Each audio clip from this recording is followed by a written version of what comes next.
The atmospheric pressure within the docking umbilical of the station, known as Prime Meridian, was calibrated to a standard that the inhabitants of the fourth quadrant found suffocating. Yet for the human delegation, it felt like a thin, watery soup. High Overseer Vaxon of the Grel-Kind stood upon the observation platform, his four primary ocular stalks twitching in a rhythmic sequence that indicated profound agitation. He watched as the human vessel, a slab-sided monolith of unpainted titanium and reinforced ceramic, drifted into the magnetic tethering field with a grace that defied its brutalist construction. There were no glowing warp nacelles or shimmering energy baffles on this craft. It moved via the violent, calculated expulsion of ionized gas and the silent, terrifying tug of gravitic anchors.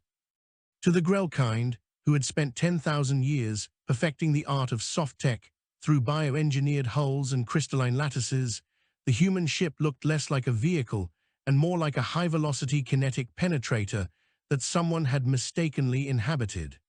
Vaxon turned his primary eye toward his adjutant, a smaller being with translucent skin that pulsed with a pale violet light. The adjutant was reviewing the biological scans of the approaching diplomats, and the data was, by all galactic standards, an evolutionary disaster. Humans were heavy, their skeletons reinforced with calcium deposits that should have made them brittle, but instead rendered them curiously resilient under high-force impacts. They functioned on a narrow thermal band and required a constant intake of nitrogen-oxygen gas that was frequently contaminated by their own skin oils and bacterial shedding. When the airlock finally hissed open, the sound was not the melodic chime of Grel technology, but a mechanical thud that reverberated through the floor plates.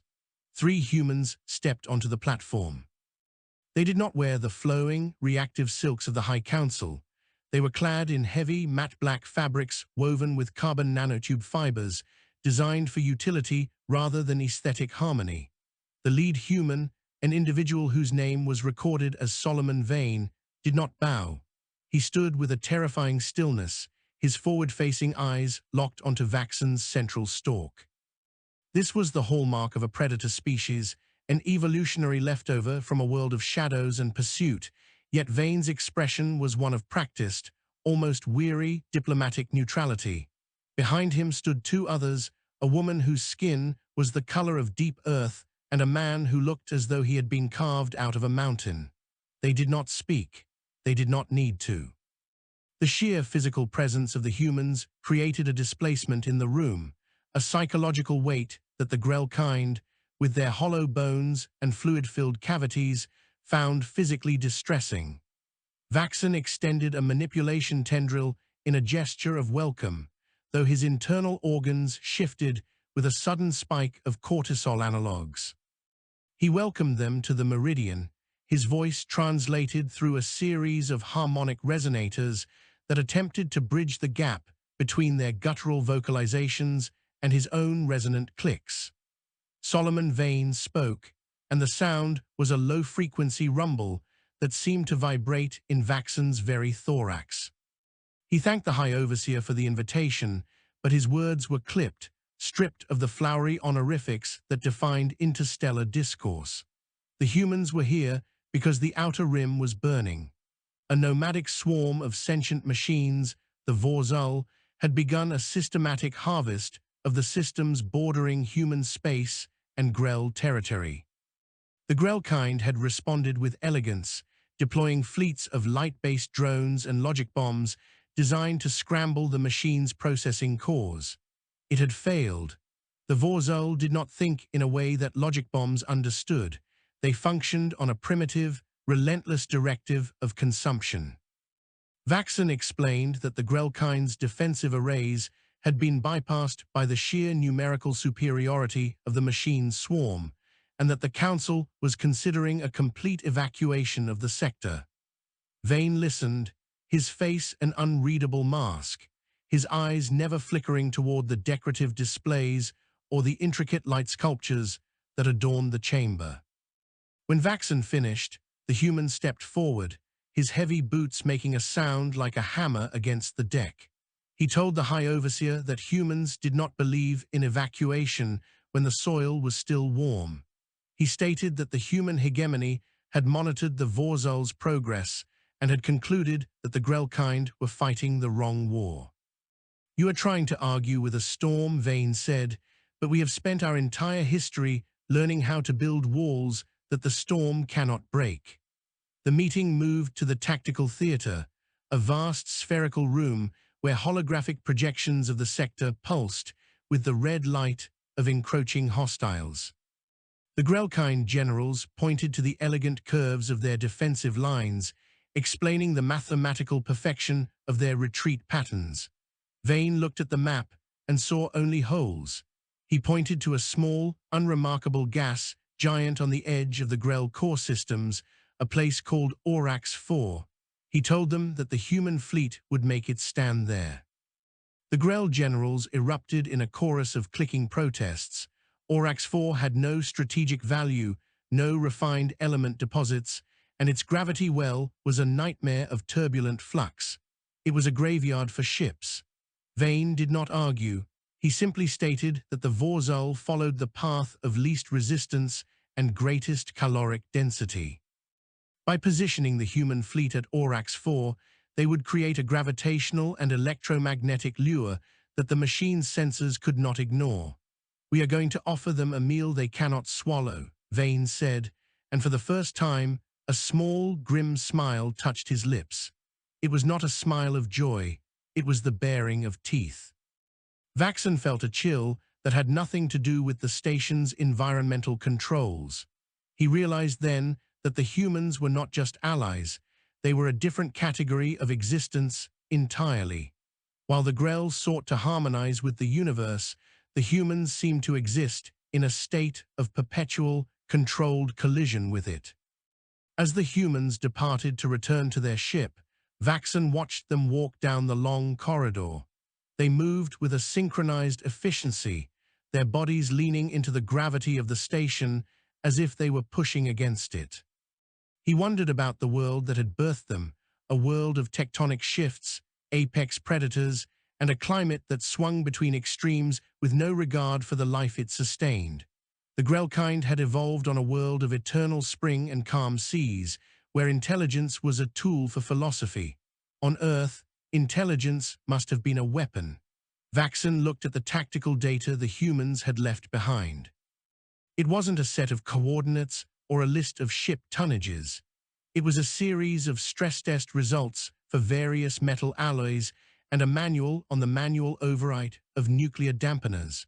The humans were not planning to outmaneuver the Vor-Xul, they were planning to endure them. They were bringing the primitive physics of their home world, mass, velocity, and the stubborn refusal to break, into a war that had previously been defined by light and logic. Vaxon signaled his adjutant to begin the preparations for the deployment to Vor-Xul 4, though his heartsack labored with the weight of the decision. He was committing his people to a strategy devised by a race that viewed a vacuum as just another room to be pressurized, and a star as just another fire to be stoked. He hoped for the sake of the galaxy that the human definition of victory didn't involve the total destruction of everything they were trying to save, because looking at Solomon Vane, he wasn't entirely sure they knew the difference.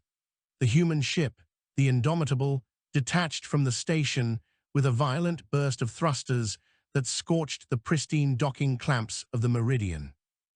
Vaxon watched the streak of its departure, a jagged line of white heat against the black.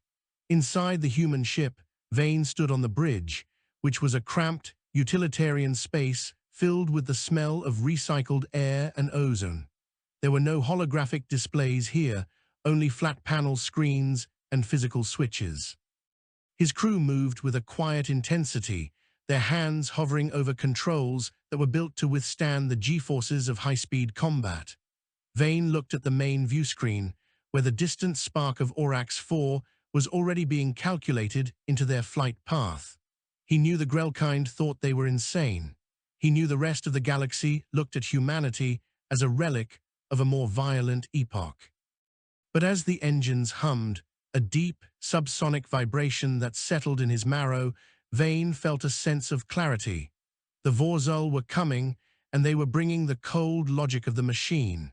Humanity was bringing the heat of the forge. He ordered the ship to jump, and as the stars stretched into long, screaming lines of light, Solomon Vane closed his eyes and thought of the mountains of Earth, ancient, unmoving, and indifferent to the wind.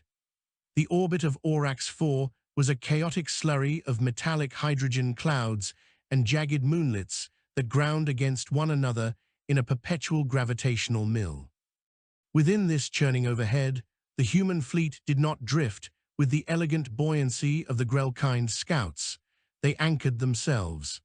The Indomitable sat at the center of a formation that looked less like a naval blockade and more like a floating fortress of interlocking iron.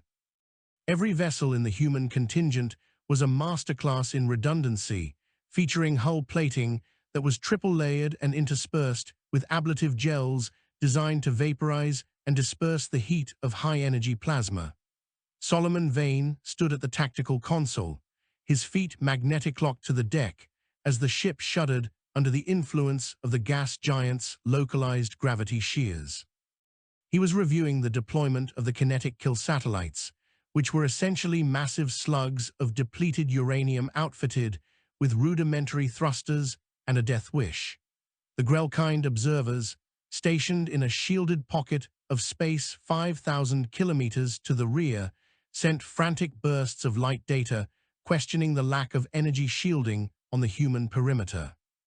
Vane ignored them, his focus entirely on the seismic sensors he had seeded throughout the nearby asteroid belt.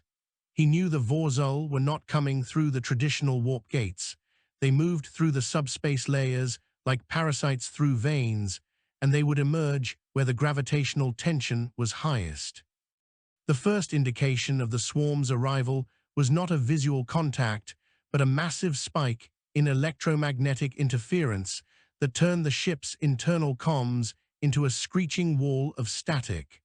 Vane did not flinch, though the sound was like a physical needle in his ear.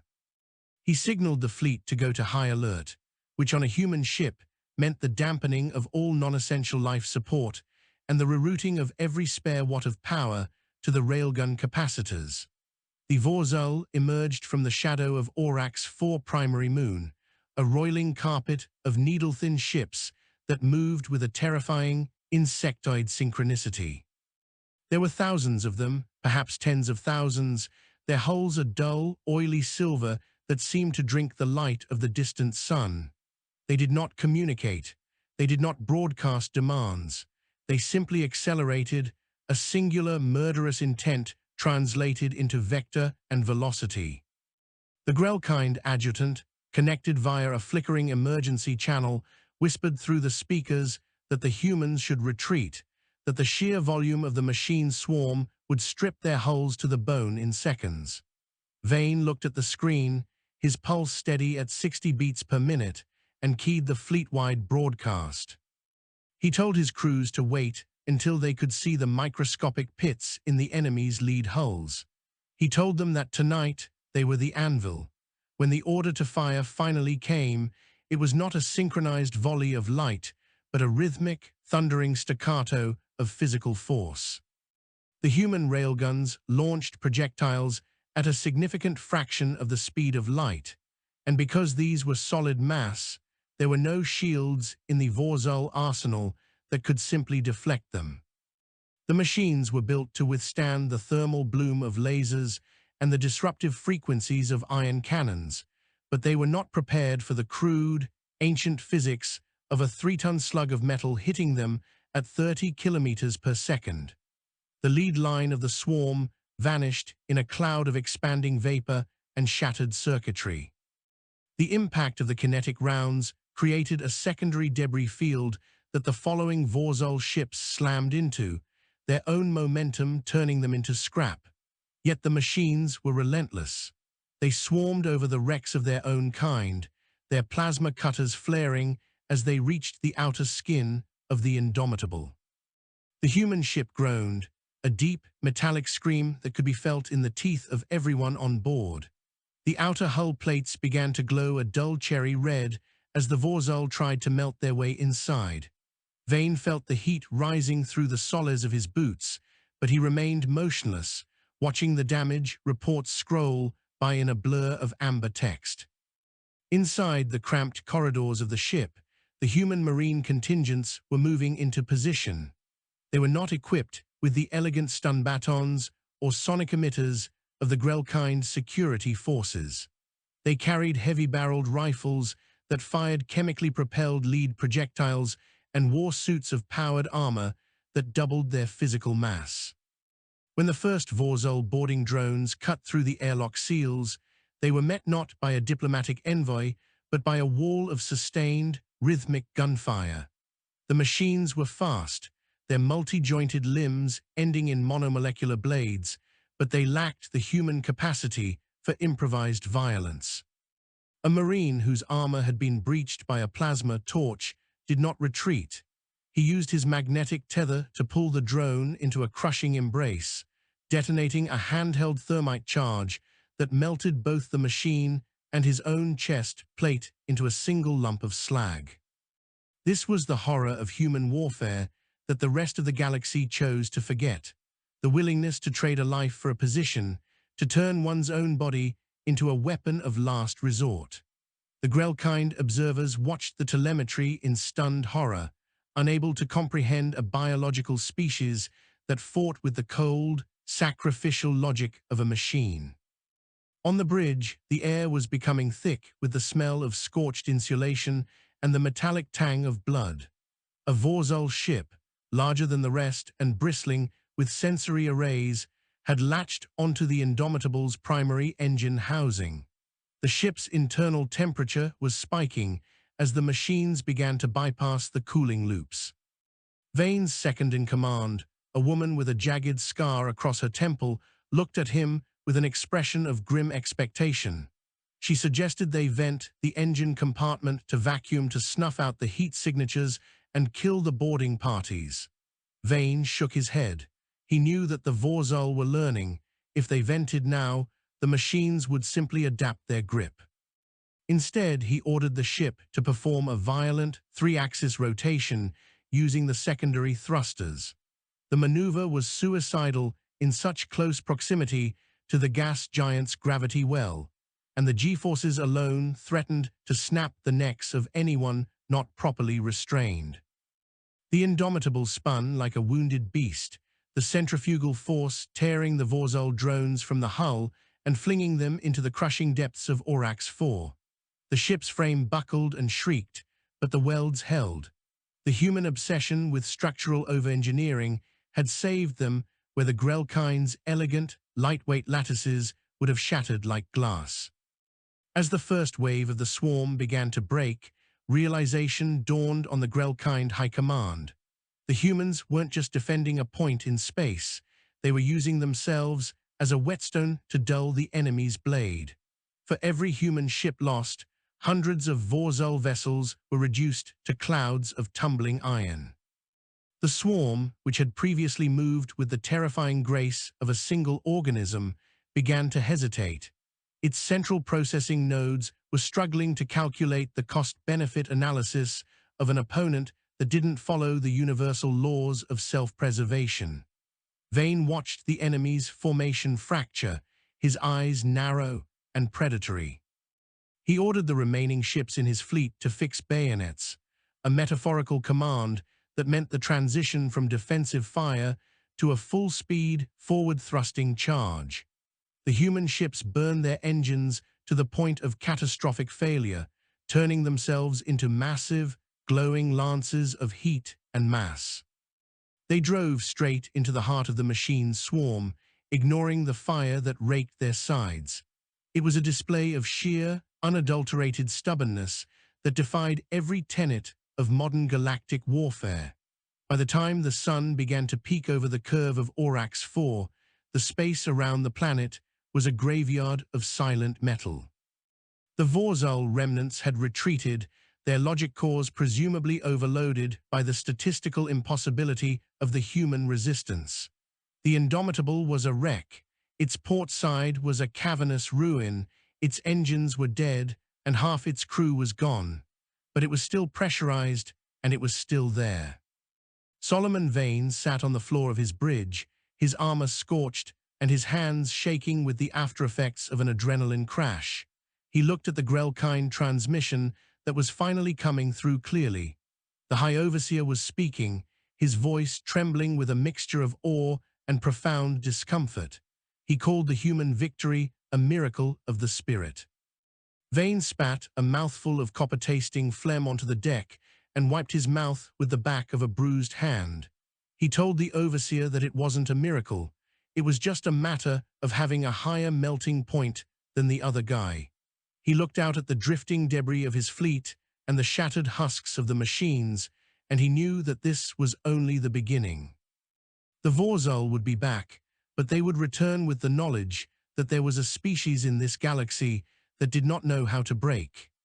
The aftermath of the engagement at Aurochs 4 left the human fleet not as a victorious armada, but as a collection of pressurized tombs tethered together by magnetic grapples and sheer desperation.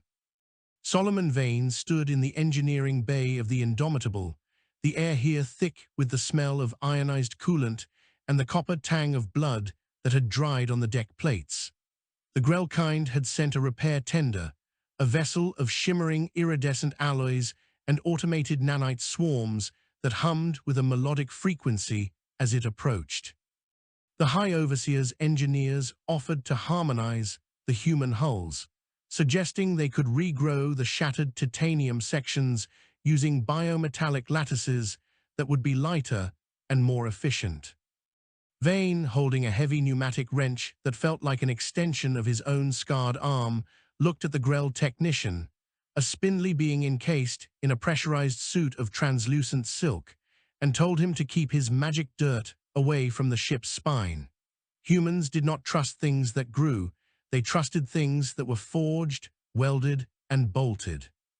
He explained that a ship that could heal itself was a ship that could develop a soul, and a soul was a liability when you were being pelted by hypervelocity railgun slugs.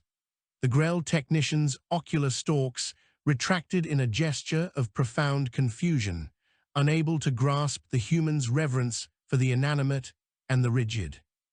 The scarcity of resources in the wake of the battle was the next enemy to be defeated. The human logistical chain was stretched across light years of hostile space, and the Grel-Kind's refined fuel pellets were incompatible with the human fusion drives, which ran on a much more volatile and dirty isotope of helium-3.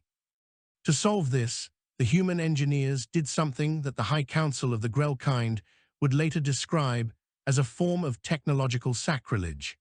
They began to strip the derelict hulls of the Vor-Xul machines themselves. In the zero-gravity environment of the debris field, humans in bulky EVA suits used industrial cutting lasers to carve chunks out of the machine intelligence cores. They were not looking for data. They were looking for the high-density tungsten and the superconducting ceramics that the machines used to regulate their internal heat. They dragged these prizes back to the Indomitable's internal forge, a massive, glowing chamber where the gravity was kept at a crushing 1.5 standard atmospheres to ensure the purity of the pores. Vane watched as the scrap was melted down in an induction furnace, the white-hot liquid metal swirling like a captive star. This was the human way. They would consume the very thing that tried to consume them, repurposing the enemy's bones to sharpen their own teeth. The Grel-Kind High Overseer, Vaxon, visited the forge under a heavy diplomatic escort, his breathing apparatus filtering out the toxic fumes of the smelting process. He looked at the rows of human workers, their faces soot-stained and their muscles corded with the effort of manual labor in a high-gravity environment. He asked Vane why they did not use the Grel's automated fabrication arrays, which could print a hull plate in minutes with no human intervention. Vane pointed to a slab of freshly cast armor plating that was cooling in a bed of synthetic sand. He told the Overseer that an automated fabricator followed a program, and a program could be hacked or predicted by the Vor-Xul's central logic.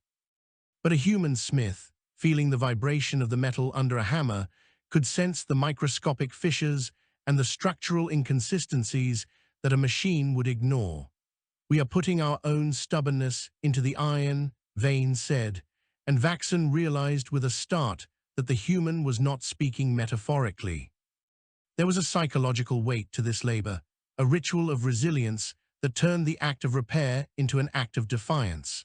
The humans were not just fixing a ship, they were reinforcing their own collective will to exist in a universe that seemed increasingly determined to erase them.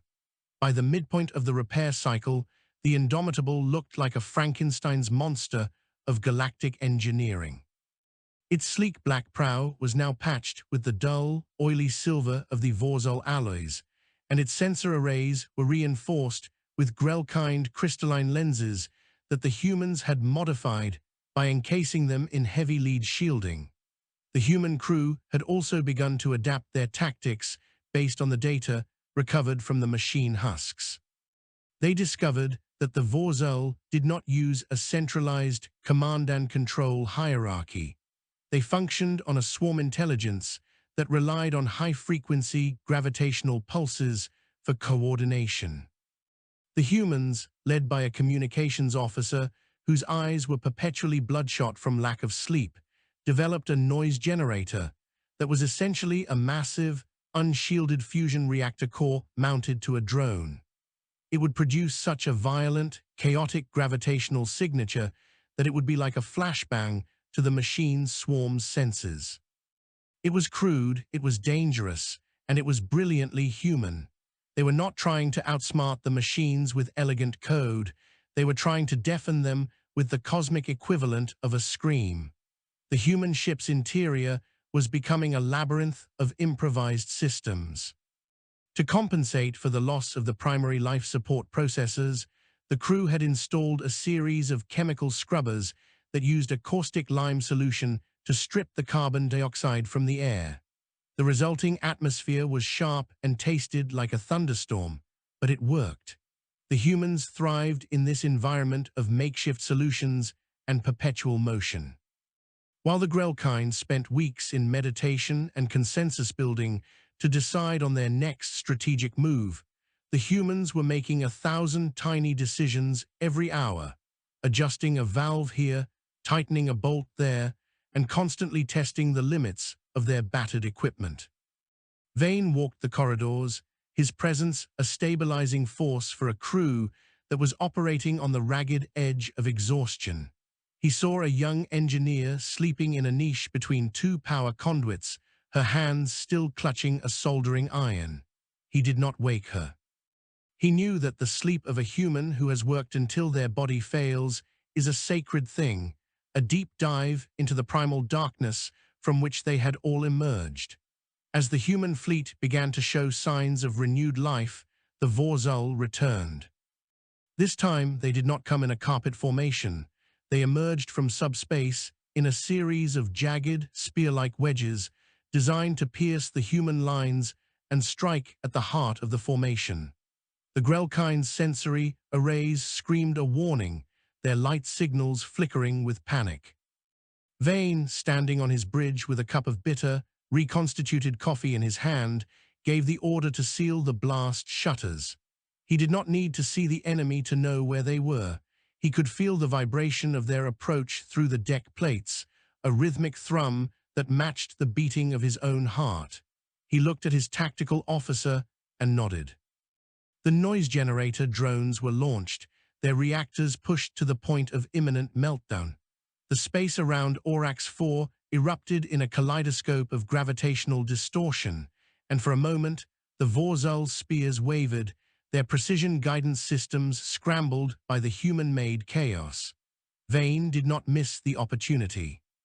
He ordered the railguns to fire, not in a rhythmic staccato this time, but in a continuous rolling barrage that turned the space between the fleets into a hailstorm of kinetic energy. The battle of the second wave was shorter, but far more brutal than the first. The human ships, reinforced by the scavenged Vor-Xul alloys, were now capable of withstanding even more punishment. They became mobile obstacles, physical barriers that the machine spears could not penetrate. The Indomitable took a direct hit from a plasma lance that melted the outer layers of its newly forged prow, but the underlying tungsten carbide frame held firm. Inside, the crew worked with a manic energy, bypassing scorched circuits and manually cranking the heavy ammunition feeds for the railguns. They were a species that had spent its history fighting against the elements, against each other, and against the very laws of entropy. To them, a machine swarm was just another storm to be weathered, another mountain to be climbed. The Grel-Kind, watching from their distant observation post, began to realize that they were seeing the birth of a new kind of power, a power that did not rely on the perfection of technology, but on the absolute refusal to accept the logic of defeat. When the Vor-Xul finally withdrew for the second time, leaving behind a trail of shattered hulls and leaking radiation, Solomon Vane did not celebrate. He went back to the engineering bay, picked up his pneumatic wrench, and began to work on a stubborn coolant leak. He knew that the machines were learning, adapting their code to account for the human interference. But he also knew something that the machines could never calculate: the human capacity for spite. Every time the Vor-Xul broke a piece of his ship, he would build it back stronger, uglier, and more resilient. He would turn his ship into a testament to the endurance of unrefined iron. Vaxon's voice came over the comms again, asking for a status report and offering the Grel's praise for the humans' unorthodox success. Vane didn't even look up from his work. He told the Overseer that they didn't need praise, they needed more tungsten. And as the white-hot light of the forge reflected in his tired eyes, it was clear that as long as there was a single human left with a hammer and a spark, the machines would never truly own the stars. The third arrival of the Vor-Xul did not manifest as a frontal assault or a coordinated swarm. Instead, it began as a series of microscopic infiltrations that targeted the very structural integrity of the human vessels. The machines had adapted to the blunt force trauma of railgun slugs and the chaotic interference of the human noise generators by miniaturizing their offensive units into sub-millimeter boring drones. These entities, no larger than a grain of terrestrial sand, were launched in vast clouds that the human sensors initially dismissed as secondary debris from the previous engagements.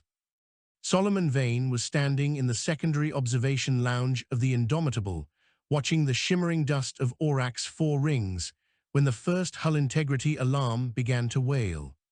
It was not a loud, catastrophic blast, but a persistent, high-frequency chirping that indicated 1,000 pinprick breaches in the outer ceramic layer. The Grel-Kind observers, monitoring from their distant pocket of space, sent a frantic burst of light data, suggesting that the humans should activate their internal atmospheric ionizers to scramble the drone's microscopic circuits. Vane, however, knew that ionizing the air would also fry the delicate life support sensors that his crew relied upon to breathe. He looked at the diagnostic screen and saw the red bloom of structural failure spreading like a virus across the ship's spine. The human response to this microscopic invasion was as primitive and effective as their heavy ordnance tactics. Vane ordered the engineering teams to flood the interstitial spaces between the hull plates with a pressurized, non-conductive silicate slurry, essentially a high-tech version of industrial grout. As the boring drones attempted to chew through the titanium carbide ribs of the ship, they became bogged down in the viscous, hardening fluid. The machines were designed to operate in a vacuum or a thin gas, not a dense, abrasive mud that ground their gears to a halt and clogged their heat exchange vents. Inside the ship, the crew moved through the corridors with handheld thermal scanners looking for the hot spots where the drones were congregating. When a cluster was found, They didn't use lasers or EMP pulses. They used industrial vibrators that shook the bulkheads at frequencies designed to shatter the drone's brittle, crystalline processors. It was a war of attrition fought in the very walls of the ship, a mechanical fever that the humans were determined to sweat out. Vaxon, the Grel High Overseer, watched the telemetry of this struggle with a growing sense of existential dread, realizing that the humans were treating their own ship as a biological organism capable of fighting off an infection. While the crew battled the internal infestation, the Vor-Xul's primary fleet finally made its move, emerging from the dark side of Aurak's fourth-largest moon. This time, the machines had abandoned their elegant, needle-thin designs in favor of massive, slab-sided cubes that mimicked the human architectural philosophy. They had learned that mass was its own defense. These fortress cores moved slowly, their surfaces bristling with point defense turrets that spat out high-velocity shards of recycled scrap metal. The Grel-Kind fleet, which had finally moved into a supporting position, attempted to engage the cubes with their long-range pulse cannons, but the shimmering light beams simply dissipated against the thick, non-reflective armor of the Vor-Xul vessels. The Grel ships, built for speed and aesthetic grace, were forced to retreat as the heavy shards began to shred their delicate solar sails and crystalline hulls. Vane watched the Grel retreat on his tactical screen and felt a grim sense of validation. The galaxy was finally realizing that in a fight for survival, beauty was a luxury that no one could afford. He signaled his remaining ships to form a V formation with the Indomitable at the tip and ordered a full-burn intercept course. The collision of the two heavy fleets was a spectacle of raw, unvarnished physics. The human ships did not try to outmaneuver the Vor-Xul cubes, they rammed them. Using their reinforced prows, now thickened with layers of scavenged tungsten, the human vessels slammed into the machine fortresses at relative velocities that defied the structural limits of any known alloy. The sound inside the Indomitable was a continuous, deafening roar of metal screaming against metal, a sound that bypassed the ears and vibrated directly into the marrow of the crew's bones. Vane was thrown against his restraints, the harness cutting into his shoulders as the ship deceleration spiked at 12 gs. On the view screen, he saw the prow of his ship bury itself 300 meters into the side of a Vor-Xul cube, the impact vaporizing the machine's outer sensor arrays and crushing its primary power conduits. Human boarding parties, led by Marines in heavy-duty exosuits, launched themselves into the breach through the very hole their ship had just punched. They carried thermal lances and high-explosive charges, moving through the machine's interior with the calculated violence of a demolition crew. Inside the Vor-Xul cube, the environment was a nightmare of cold geometry and pulsing data lines. There was no air, no light, and no gravity.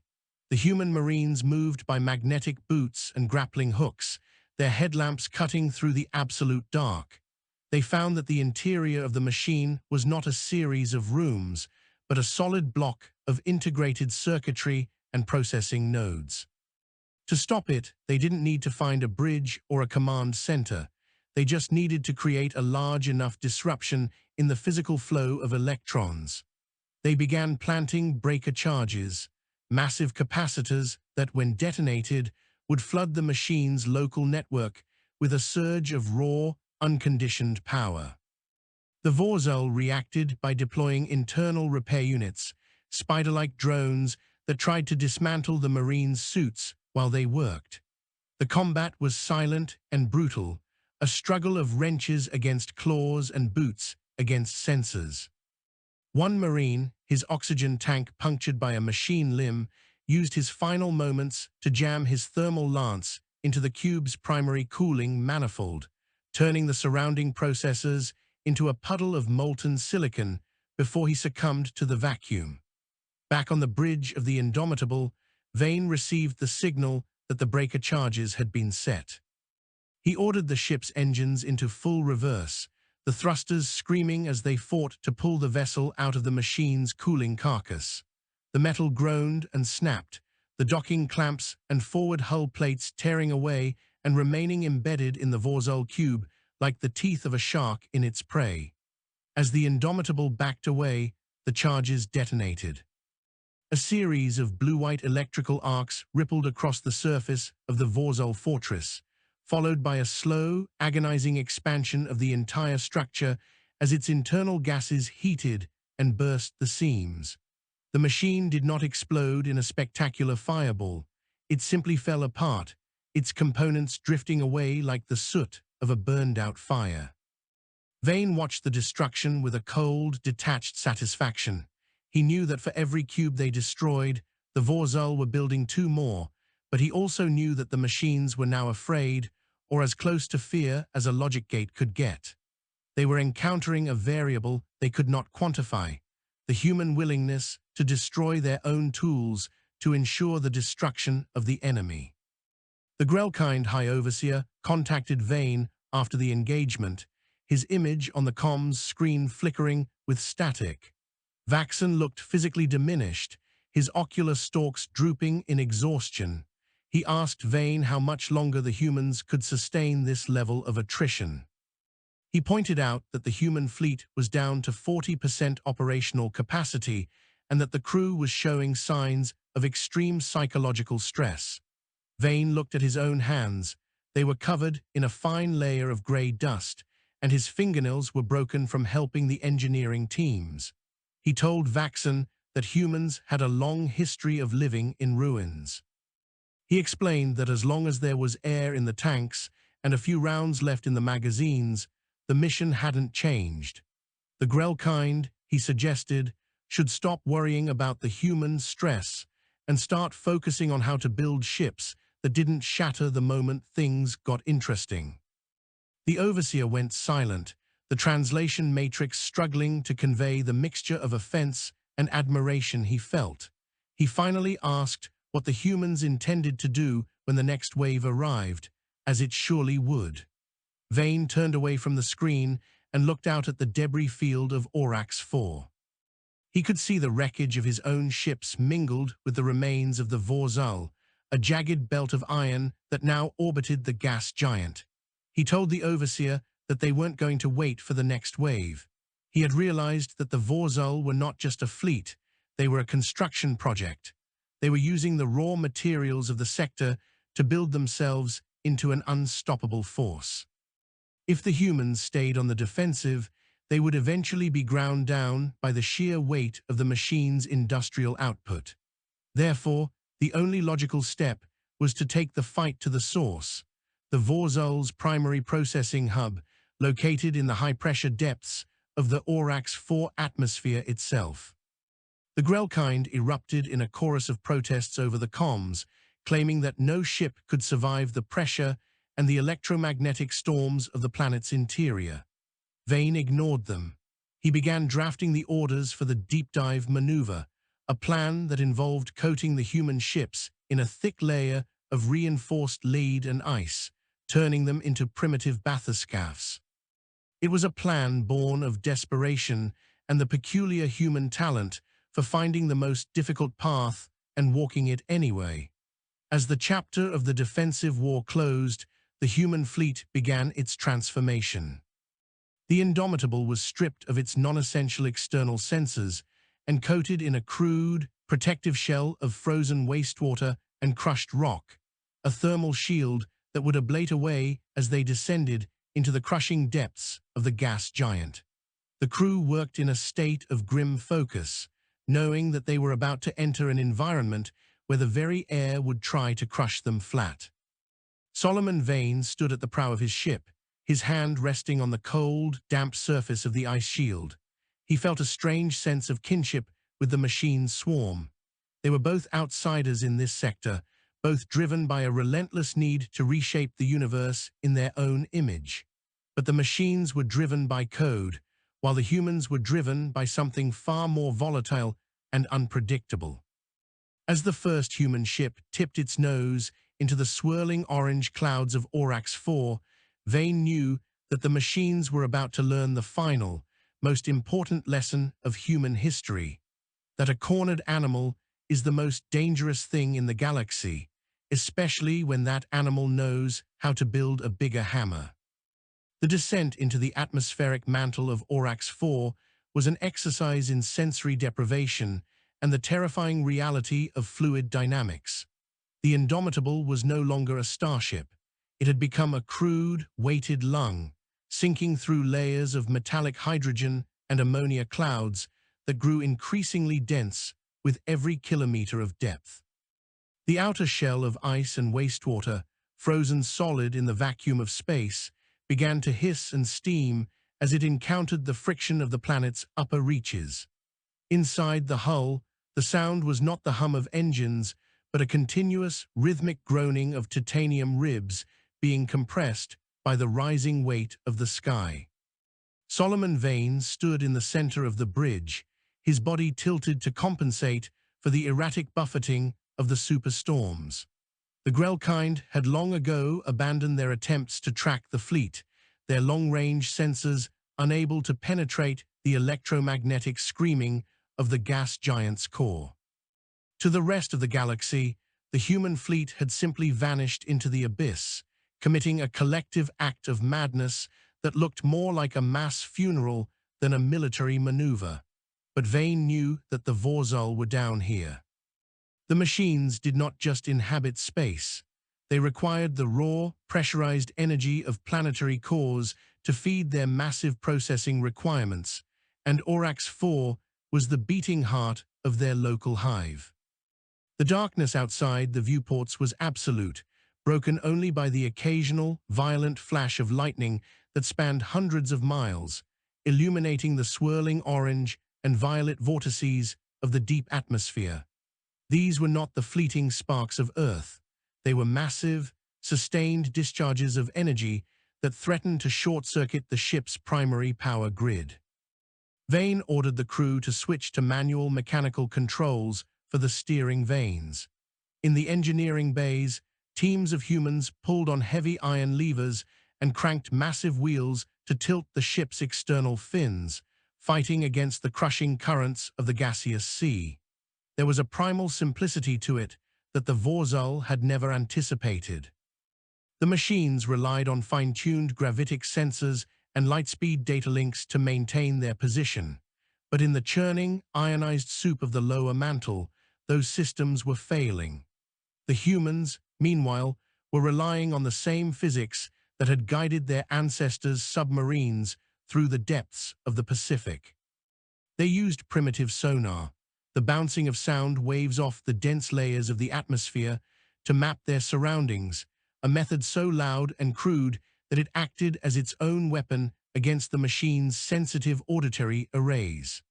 The first contact with the Vor-Xul's subsurface foundry occurred at a depth of 400 kilometers. The sonar pings began to return a solid, unyielding echo that didn't match the shifting density of the gas clouds. It was a structure of impossible scale, a latticework of carbon nanotube struts and pressurized chambers that spanned a canyon the size of a small moon. This was where the machines were born, not in a factory, but in a pressurized nursery where the heat of the planet's core was harnessed to forge their logic cores. Vane watched the grainy, monochromatic sonar feed and felt a surge of cold fury. The scale of the foundry explained why the swarm had been so relentless. It was an automated cycle of infinite growth. He ordered the Indomitable to level out, its engines straining against the pressure to maintain a steady hover. The other human ships, battered and caked in the soot of their own ablative shields, moved into a wide circle around the central hub. They were out of railgun slugs and low on fusion fuel, but they had one final, desperate payload: the remaining high-pressure cooling tanks of the fleet, filled with a volatile mixture of liquid nitrogen and heavy water ice. The machines finally reacted to the human presence, but their movements were sluggish, hampered by the very pressure they used for fuel. A swarm of heavy-duty repair drones detached from the foundry's struts, their multi-jointed limbs twitching as they tried to navigate the turbulent currents. The human Marines, stationed at the manual airlocks, did not wait for the machines to board. They launched depth charges, massive canisters of high explosives wrapped in serrated shrapnel. Because the atmosphere was so dense, the shockwaves of the explosions did not dissipate as they would in a vacuum. They traveled with devastating efficiency, the overpressure crushing the drones' delicate internal vacuum seals and collapsing their cooling vents. The space around the Indomitable became a graveyard of imploded circuitry.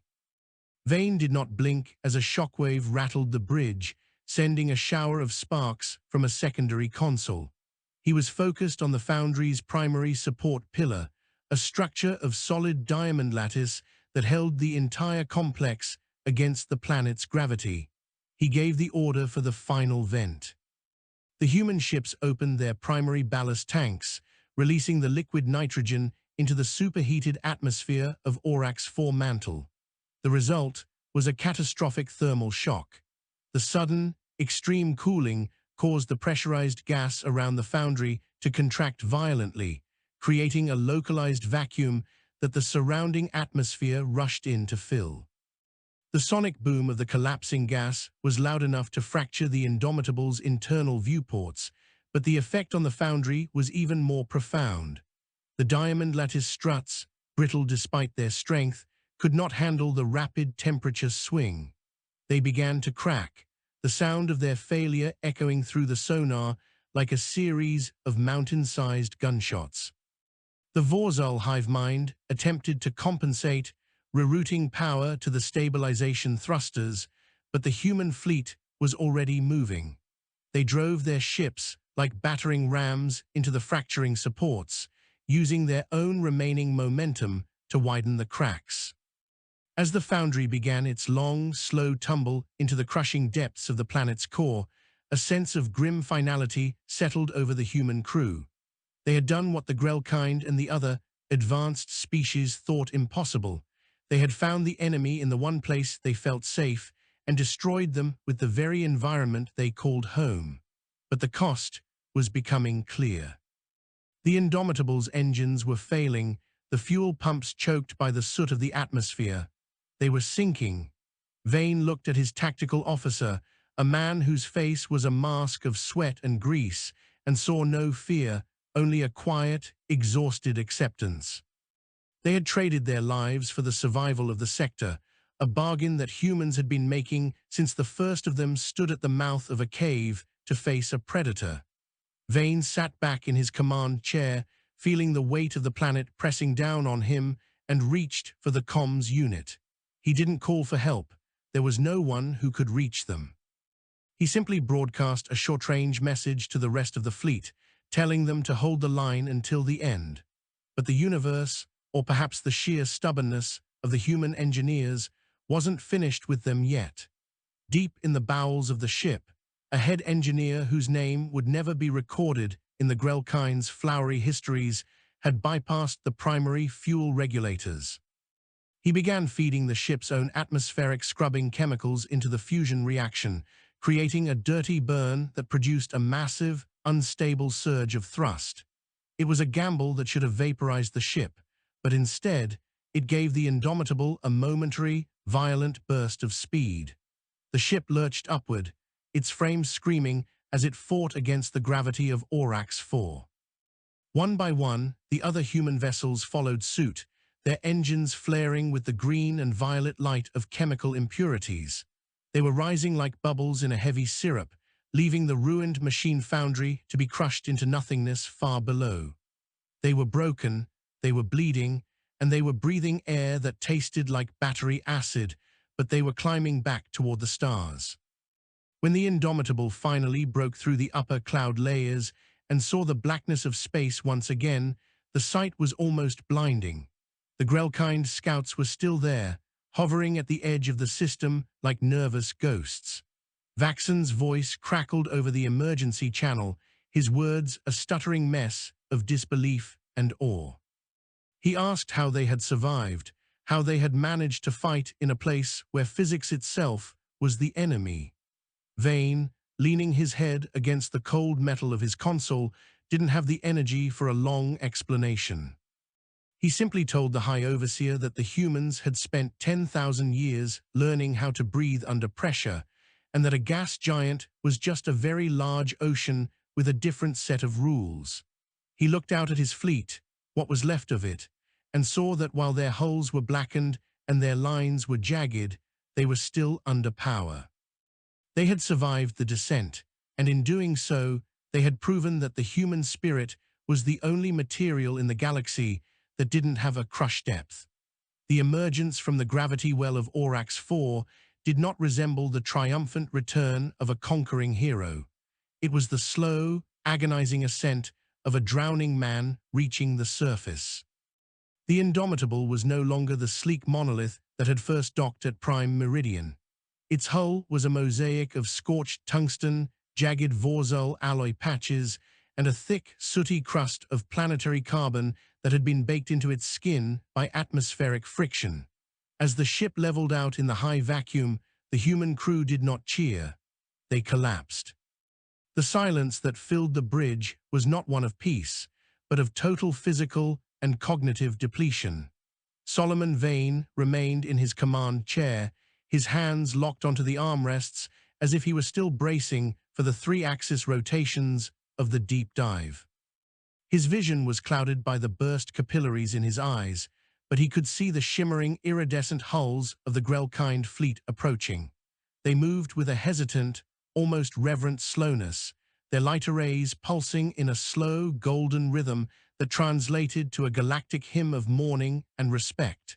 Vane felt a flicker of irritation. He didn't want a hymn. He wanted a pressurized room and a gallon of water that didn't taste like ozone. The Grel-Kind High Overseer, Vaxon, did not wait for a formal diplomatic channel to be established.